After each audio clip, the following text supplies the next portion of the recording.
বিরিয়ানি পছন্দ করে না এমন কোনো মানুষ নাই। আজকে বিরিয়ানি রান্না ট্রাই করছিলাম। ফার্স্টে ভালোভাবে মাংসটা ধুয়ে নিই, দেন মাংসের মশলা এবং বিরিয়ানির মশলাটা অ্যাড করি। দুধের মধ্যে এক টুকরো লেবু মিক্সড করে মাংসের মধ্যে দিয়ে দিই। দেন অনেকগুলো পেঁয়াজ কেটে রেখে দিই পেঁয়াজ বেরেস্তা করার জন্য। এই পেঁয়াজ বেরেস্তাই কিন্তু বিরিয়ানির টেস্টটা দ্বিগুণ করে দেয়। এখন একটা প্যান নিই, প্যানে কিছু তেল দিই। তেলটা যখন গরম হয়ে আসবে ঠিক ওই মুহূর্তে পেঁয়াজগুলো প্যানের ভিতরে ছেড়ে দিই।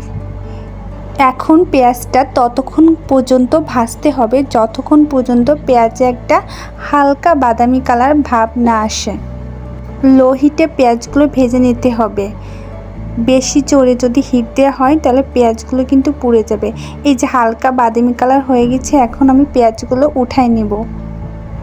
দেন ওই পেঁয়াজ ভাজা তেলে আমি মাংসগুলো ছেড়ে দিব। এখানে বলে রাখা ভালো যে মাংসগুলো আমি মিক্সড করে রাখছিলাম অলমোস্ট 30 মিনিট মতো। দেন ভালোভাবে মাংসটা কষিয়ে নিব। এখানে এক্সট্রা কোনো মাংসে পানি অ্যাড করার কোনো প্রয়োজন নেই। এই যে মাংসটা রান্না হয়ে গেছে আর দেখতে কি সুন্দর লাগতেছে।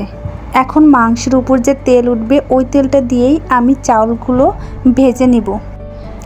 চাউলের জন্য আমি এক্সট্রা কোনো তেল ব্যবহার করিনি। পেঁয়াজ বেরেস্তা করার সময় আমি যেই তেলটা ইউজ করছিলাম ওই তেলটা দিয়েই আমি সব রান্না একবারে শেষ করি। চাউল যে পরিমাণ নেব তার থেকে ডাবল পরিমাণ পানি দিয়ে আমি ভাতগুলো রাইস কুকারে বসাই দিই।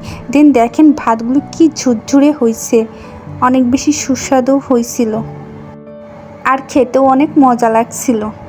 এইভাবে যদি বিরিয়ানিটা রান্না করা যায় তাহলে খুব বেশি মজা হয়।